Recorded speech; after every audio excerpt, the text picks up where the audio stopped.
میرے نبی نے فرمایا کہ جب لوگ جنت میں جا رہے ہوں گے، اویس بھی جا رہا ہوگا، دروازے کے قریب اللہ فرمائیں گے باقی سب کو جانے دو، اویس کو روک لو۔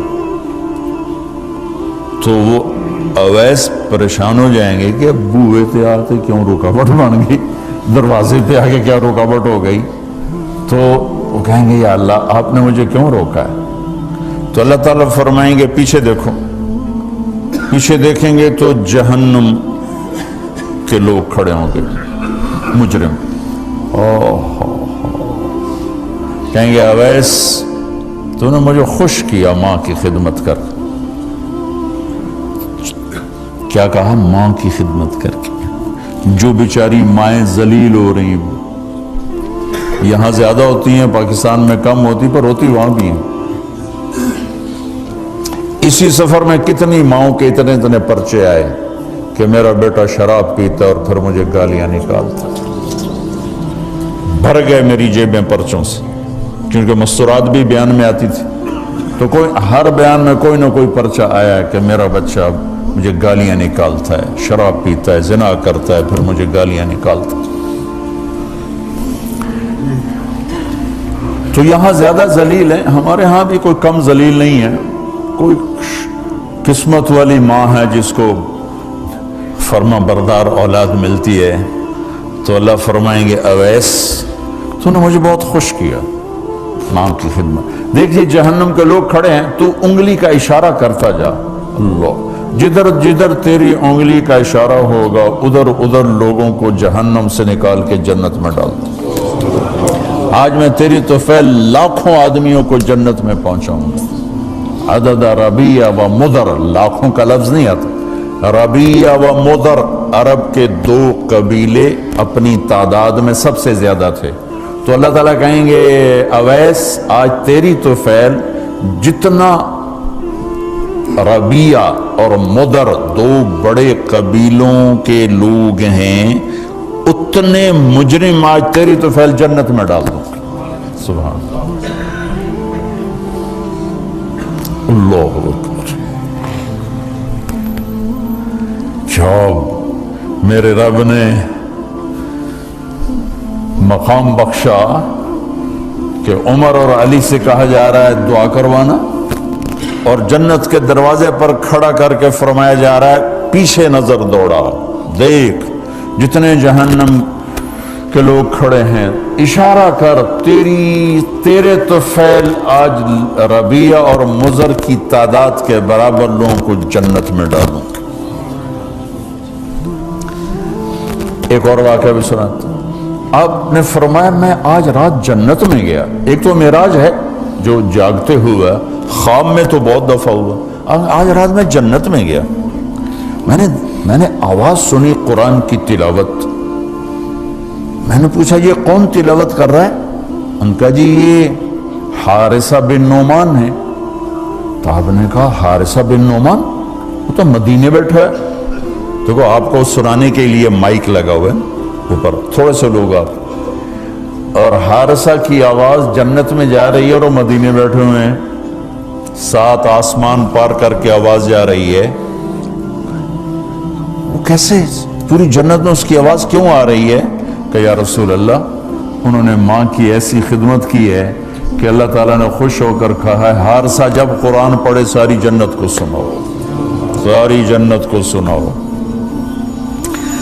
اچھا کیسی خدمت کرتے تھے؟ ماں کی کیسی خدمت کرتے تھے؟ ان کے کپڑے بیوی سے نہیں دھلاتے تھے، خود دھوتے تھے۔ ہم لوگ اپنی بیویوں پہ ڈنڈا چڑھا کے کھڑے ہوتے، میری ماں نے کپڑے دو، میری ماں نے روٹی پکا، میری ماں نے چائے بنا کے دے۔ آپ کی بیوی کے ذمے آپ کی ماں کی خدمت نہیں ہے، میرے ذمے میری ماں کی خدمت، میری بیوی کے ذمے میرے باپ کی خدمت نہیں ہے، میری ماں کی خدمت نہیں ہے، میری بہن بھائیوں کی خدمت نہیں ہے۔ لیکن یہ بر صغیر کے معاشرے کا ظلم ہے کہ آنے والی بچی ٹکڑے ٹکڑے ہو جاتی، پس کے رہ جاتی، اور ایک ظلم و ستم کی چکی میں وہ قیمہ بن جاتا۔ ساس کا ظلم، سسر کا ظلم، خامد کی بہنوں کا ظلم، بھائیوں کا ظلم، تانے بولیاں، اس بیچاری نے بچے کیا پالنے ہیں، وہ تو روتے روتے زندگی گزار دیتی۔ میرے ذمہ ہے ماں کی خدمت، میری بیوی کے ذمہ نہیں ہے۔ پوچھو مفتیوں سے، ماں کے لیے کیا کرتے تھے؟ سالن خود بناتے تھے، آٹا گوندتے تھے، روٹی پکاتے تھے، پھر تھالی میں پلیٹ میں رکھ کر ماں کو سامنے بٹھا کر خود کھلاتے تھے، کھلاتے بھی خود، اور ماں کو تیل لگاتے، کنگھی کرتے، جوئیں نکالتے۔ اور کبھی اماں کوئی کام کہہ دیتی اور سمجھ میں نہیں آیا تو یہ نہیں کہتے تھے ماں جی کیا جائے، اپنی بیوی کو باہر بلا کر کہتے ماں جی نے کیا کہا ہے مجھے سمجھ میں نہیں آیا۔ ایک دفعہ موسیٰ علیہ السلام نے پوچھا یا اللہ میرا جنت کا ساتھی کون ہے؟ تو موسیٰ علیہ السلام نے فرمایا فلاں قصائی تیرا جنت کا ساتھی۔ تو موسیٰ علیہ السلام تھوڑا سوچ میں پڑ گئے کہ قصائی تے موسیٰ دا جوڑ کی میں بہ گئے، فلاں مجاہد، فلاں عالم، فلاں ولی اللہ وہ تیرا جنت کا ساتھی، قصائی تیرا ساتھی۔ تو موسیٰ علیہ السلام نے پتہ پوچھا اور پہنچ گئے۔ تو وہ گوشت کی دکانوں میں ایک دکان اس کے بھی تھے، وہ بٹھا چوکڑی مار کے تھا اپنا بیچی جاندہ تھے، ٹکی جاندہ ہے۔ کوئی موسیٰ علیہ السلام کو اسپیشل چیز نظر نہیں آئی۔ جب شام کو وہ چلنے لگا، جب وہ اس کا گوشت ختم ہو گیا تو اس نے ایک ٹوٹا تھیلے میں ڈالا اور چل پڑا، موسیٰ علیہ السلام بھی ساتھ چل پڑے۔ وہ گھر پہنچا تو موسیٰ علیہ السلام نے کہا میں آ جاؤں؟ کہا جی آ جاؤ۔ اس نے وہاں جا کے کیا کیا، بوٹیاں بنا کے ہانڈی چڑھا دی، پھر آٹا نکال کے گوندھا، اس کو نرم ہونے رکھ دیا، سالن تیار کیا، پھر روٹی تیار کی، ٹرے میں رکھا۔ ایک عورت اس طرح پڑی تھی، اس کو جا کے ہلایا، ماں جی، آنکھ کھولی، ایک ہاتھ سے اٹھایا، سہارا دیا، دوسرے ہاتھ سے نوالے بنا کے کھلاتا رہا۔ تو اس نے یوں سر ہلایا کہ مطلب میری بس، تو اس کا منہ صاف کیا اور اس کو سہارا دے کے لٹانے لگا تو کچھ بڑبڑائی۔ موسیٰ علیہ السلام ذرا فاصلے پر تھے، سن نہیں سکے کیا کہا۔ موسیٰ علیہ السلام نے فرمایا میرے بھائی یہ کون ہے؟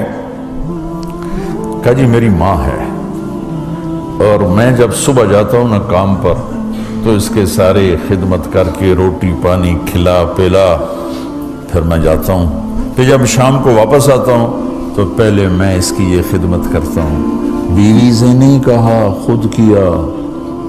ہم اپنی بیویوں کو کتنا ذلیل کرتے ہیں، اور 99% جو ساس ہے وہ نیگیٹو ہے اور ظالم ہے۔ 99% ساس نیگیٹو ہے اور ظالم ہے، اور ہمارے بچوں کو ہوش نہیں کہ میری ماں ہے، میری ماں ہے۔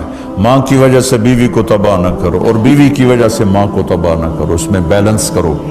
بیوی کے عشق میں ماں باپ ذلیل نہ ہو، اور ماں باپ کے عدم میں بیوی ذلیل نہ ہو۔ یہ دونوں نوحے میں سن رہا ہوں، اس لیے بول رہا ہوں، دکھ سے بول رہا ہوں۔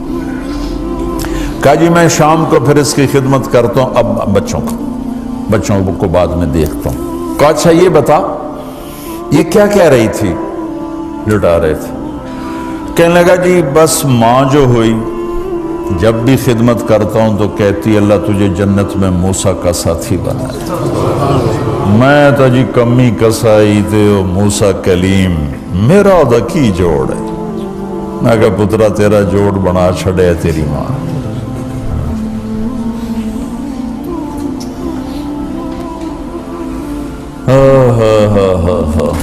ماں باپ زندہ ہیں دعا لو، فوت ہو گئے ان کی قبروں پہ جایا کرو، وہاں بیٹھ کے قرآن پڑھا کرو۔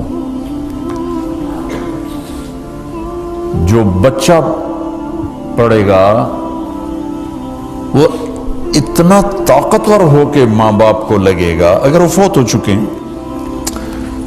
زندہ ہیں دعا لو، مر گئے ہیں ان کے لیے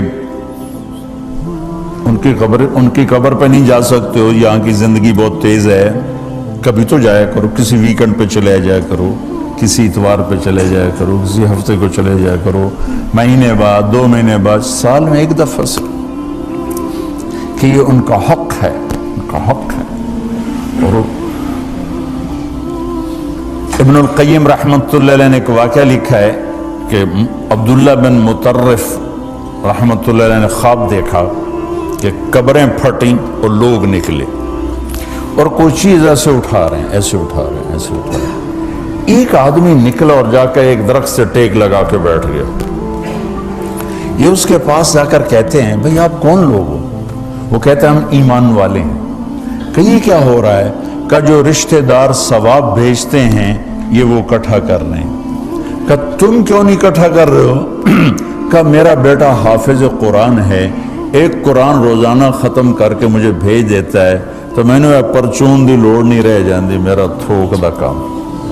کہ تیرا بیٹا کیا کرتا ہے؟ کہ اس کی مٹھائی کی دکان ہے بازار میں۔ آنکھ کھل گئی، صبح ہوئی تو پہنچ گئے، بازار کھلا، دیکھا تو ایک نوجوان بیٹھا ہوا اور مٹھائی بیچ رہا اور ہونٹ ہل رہے ہیں۔ پہلے اس کو نہ چیک کرتے رہے، پھر اس کے پاس آئے، بیٹا تیرا نام کیا ہے؟ وہی نام تھا جو خواب میں سنا۔ یہ کیا پڑھ رہے ہو؟ کہ جو قرآن پڑھ رہا ہوں۔ کتنا پڑھتے ہو؟ ایک ختم روزانہ پڑھتے ہو۔ کیا کرتے ہو؟ کہ والد کو ایصال ثواب کرتا ہوں۔ کیا اتنی مشقت کیوں اٹھاتے ہو؟ کہ وہ میرے لیے بہت کچھ چھوڑ گیا، میں چاہتا ہوں میں بھی اس کے لیے کچھ حصہ بنتا رہوں۔ تو یہ والدین کے حقوق میں سے ہے کہ اگر وہ چلے گئے ہیں ان کے لیے ایصال ثواب کرو۔